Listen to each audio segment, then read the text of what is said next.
Hello and welcome to another motorcycling video. For context, first of all, it is Saturday the 6th of January 2024, so almost the end of the first week of January 2024. It's about 8:30 in the morning and I'm heading off down the road to where the local park run starts. So this is not a running video, it's going to be about motorcycling. But I'm just giving you that context first of all. And so you've probably seen the scenery if you've watched any of my other recent videos. So hopefully what I'm talking about today will be sufficiently interesting that you won't be looking and saying, oh, I've seen all that scenery before, I don't need to pay any attention, or I don't need to watch or listen. So I've made a lot of videos lately where I've talked about cars, and given that this is supposed to be a motorcycle vlog, I thought I should try and somehow relate it all to motorcycling. So that's what I'm going to attempt to do today. A bit of a mixed bag of things, but hopefully by the end of the video I will have made my point and you'll see how what it is that I'm talking about is or can be connected to motorcycling. So before I go any further, the things that I'm going to talk about, I should say I have no first-hand knowledge as a driver of. In other words, I've not driven a vehicle that has these features.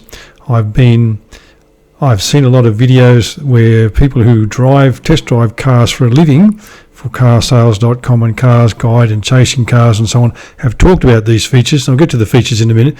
They've talked about these features either in their videos or in their written reports or both. And I once was a passenger in the back seat of a Haval, which is a Chinese-made SUV made by Great Wall Motors that had a number of these features that I noticed were doing what these people complain about. All right, so what am I talking about? I'm talking about active safety systems in cars. And by that I mean the sorts of things like lane keeper assist, automatic emergency braking, blind spot monitoring, rear traffic monitoring, and so on. And all of these things are active safety systems that do things with the vehicle, that take control of the vehicle in one way or another, or at least give the driver a warning that something isn't right and that something's about to happen, to avoid an accident. Now, in an earlier video I talked about ANCAP ratings, and I said how they were, I gave the 4 categories that they use to assess the performance or the safety of a vehicle, and one of those is these active safety systems. And so the more of those that you have in your vehicle and the more effective those things are, the higher your ANCAP rating is going to be. Now, I did point out in that video that having an ANCAP rating is not mandatory, and in fact vehicles can have 0 stars on the ANCAP rating and still legally be sold in Australia. So maybe that doesn't matter to some manufacturers, but I suggest to most manufacturers it matters because it's a good sales feature. It's a good thing in the publicity and in the test drives and all that sort of stuff to say, well, our car's got 4 or 5 stars in the safety ratings. And whilst it's not the only feature that people would use to buy cars, I suspect that after price, if you have a family and you're wanting to make sure your family will fit into this car, the next thing you want to do is make sure that your family is going to be safe in this car. And one of the reasons that Australians buy these big SUVs in such big numbers is they think big SUVs are safer than smaller cars. That's not necessarily so, but people think that. So these active safety systems, what am I saying here? Well, a number of people who review cars for a living and test drive cars for a living and write about them say that some of these safety features, like the automatic lane keep assistance and the speed sign recognition system and the automatic autonomous emergency braking systems, all are poorly calibrated in many cars, and they interfere with the driver's performance, and in fact they are a distraction and they're a nuisance, and the driver of the vehicle should be able to permanently disable them. And I'm going to try and make an argument for giving you some reasons for saying why they should not be permanently disabled, and I'm going to use a motorcycle example if I can get to that point. So, number one reason why the manufacturers don't make these features permanently disableable, don't allow you to permanently disable them, is because if that was the case, then they would not get a 5-star ANCAP rating. The ANCAP tests expect that these active safety systems will be there and that they will do their job, So if you were permanently able to disable them, then they wouldn't do their job. There'd be no point having them, and they'd provide no protection for the driver, the passengers, and certainly not for what they're called vulnerable road users, that is pedestrians, cyclists, and people who might be behind you at any time when you're reversing. So if you were able to permanently turn these things off, what would be the point in having them? So many of the test drivers, and I'm sure there are people who own these vehicles and do the same thing, and I expect that some people will say, well, it's my car, it should be able to be the way I want it to be. This is not like a laptop or your desktop computer where you can fiddle around with Windows and say, well, I just want the screen to look like this or look like that. These features exist, first of all, so the car will get a high safety rating.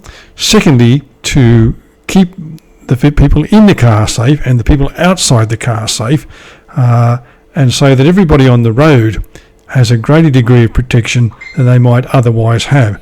So a driver saying, well, I just don't want them and I want them to be able to be turned off is almost counterintuitive to the purpose of having them. Now, I'm going to suggest a second reason that you don't turn them off is to do with the other people on the road. And let me explain all that by giving you this example. You're a good driver and I'm a good driver, but the guy in the other car that's in the third lane beside us, or in the lane behind you or behind me, or just in front of one of us, we don't know if that person's a good driver or not. But we do know that there are people who get in their cars and drive when they've had more to drink than they should.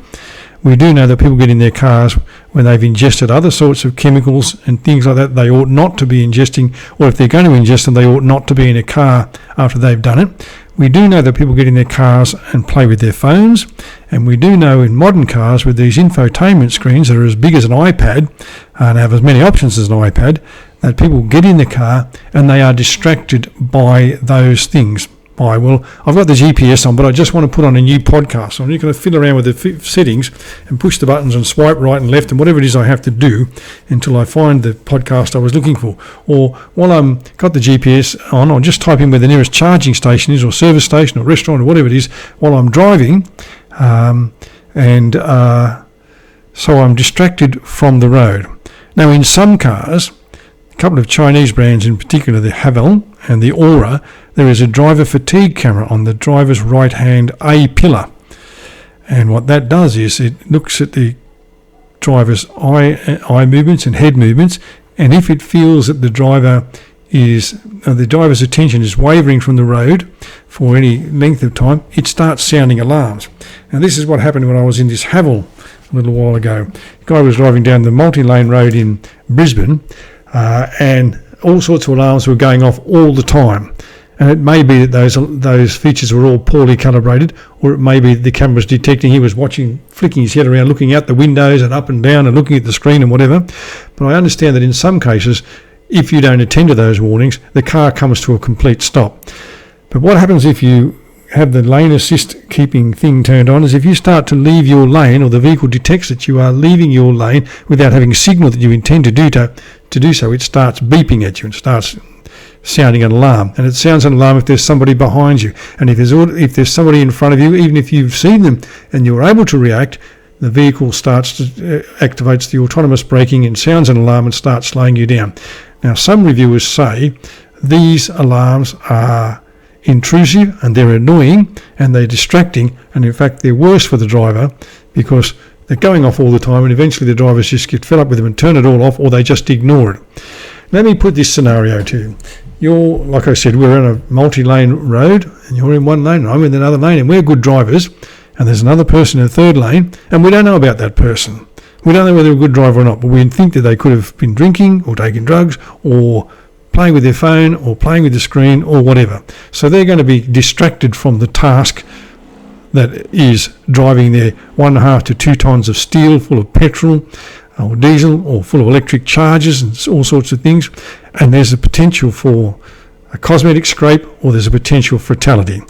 Now, how does this all relate to motorcycling? Well, let's imagine we're on a multi-lane road and you're in your car and you're in the right-hand lane, and the GPS tells you you've got to make a left-hand turn. But in order for you to make that left-hand turn, obviously you've got to cross lanes, and it was difficult to do that because there was a car behind you or in front of you and you just couldn't get in the right place and whatever. But then you make that turn. You've turned off the lane-keeping assistance, and you've turned off the rear traffic thing, and you've turned off the autonomous braking. Imagine, though, that in your blind spot, another thing that you've turned off in your blind spot is a motorcyclist. That motorcyclist is trying to control their bike. They may be making a left-hand turn as well, and so they're working down through the gears, and they're managing the clutch and the brakes, and they're managing the weight of their bike, which could be anything from 400 or 500 kilos to a couple of hundred to 100 kilos, maybe even less. But they're trying to manage this thing. They're on two wheels, and they're trying to turn the corner all at the same time. Now, a bike becomes more unstable as it gets slower. The slower it is, the more unstable it is, and the more likely it is to tip over. When you start to slow down and you use the front brake, the weight is transferred to the front of the bike, and then once that weight is at the front of the bike, it's got to go somewhere, and the bike has a tendency to tip over. But if you have changed lanes and all of those safety systems that you say are annoying or intrusive are turned off, you didn't see that motorcyclist because they were in your blind spot, and you sideswiped them or you clipped them, there's the potential for some cosmetic damage to the bike, and maybe a driver that's unnerved, so that if that rider of the bike is riding one of those postie motorbikes and they're a food delivery driver, then somebody's going to get their pizza all scrambled, or their Chinese food's going to be a mess, or the bike's going to be written off and there's going to be a fatality. Now, that sounds melodramatic sometimes, but that's in fact what could happen. If you hit that person on the postie bike with your 2 tons of steel doing 60 or 80 kilometres an hour, which you are allowed to do down the freeway, there's a chance that the bike is going to be written off, a very good chance the bike's going to be written off, and there's a very good chance that that person is going to be either seriously or catastrophically injured, or there could be a fatality. So turning off those systems puts you at a disadvantage, because if that rider is in your blind spot, and the rider's doing all the right things, by the way. They're wearing the protective gear, they're in the lane in the right spot, they're in the right position in their lane, in the right lane and in the right position in that lane, and they know what they're doing, and they're paying attention to the road, and they're looking out for you that's over on their right-hand side thinking, is this guy going to turn into me? Is this guy going to turn in this lane? Can I get ahead of him? Should I drop back? What should I do here? And you then suddenly pull into their lane without having checked your mirrors properly, with all of those safety systems turned off because the beeps annoy you, then there's a potential for, as I said, a catastrophic or fatal accident. So, motorcyclists are not asking you to do anything special. They're not asking you to do anything other than what you should do, which is focus your attention on the road if you're in your car. Now, by saying this, I'm not trying to imply that everybody is at fault and nobody pays attention. Everybody's fiddling with their phone or fiddling with the infotainment screen or whatever. But you only have to be distracted for a matter of seconds for there to be, as I say, what could be a minor bingle with a few scratches and a bit of plastic broken, or a fatality. As I said, motorcyclists are not asking you to do anything special, and they have their part to play in this process by making sure that they're visible. They're wearing the protective gear that they should be wearing. Visible means you can see them, especially at dusk. And if your motorcycle is one of those modern bikes that's full of blacked out features, it is difficult to see. And if you're all in black leather, it is extremely difficult to see you. So consider your choice of clothing. Make sure your headlight is on and working. But for the driver, leave all those safety systems on. Leave the lane keeper assistance on. Leave the rear passenger alert, or whatever it's called, on. Leave the autonomous emergency braking system in operation, because although they might sound an alarm because they are poorly calibrated, the fact that they sound an alarm is a bit of a warning to you to say, well, pay attention to the road. There's something in your blind spot. There's something in the left-hand lane as you're about to make a turn, or something coming up in the right-hand lane and you're just about to switch lanes. Or there is somebody behind you as you're backing out of your driveway. And those alarms, therefore, are for that purpose. So, in summary, those active safety systems that are installed in modern cars are there for a reason. They're there like seatbelts and crumple zones and so on, because the manufacturers of the vehicles, along with safety consultants, believe that if we add all these things to our car, we will make our car safer. And by making our car safer, we will ensure that the people who get in it get from where they are to where they want to be and back again injury-free. Now, that's not going to take away your responsibility to drive your car properly, to pay attention to the road. Autonomous self-driving is a long way off, and even when it's a long way off, if you're the person behind the steering wheel in the car, you're still going to be responsible for your vehicle and what happens to it. And it's no good saying, well, the computer made me do this, because you are the person that turned the computer on. Ultimately, you don't have time to sit in the driver's seat with your hands off the steering wheel and read a book.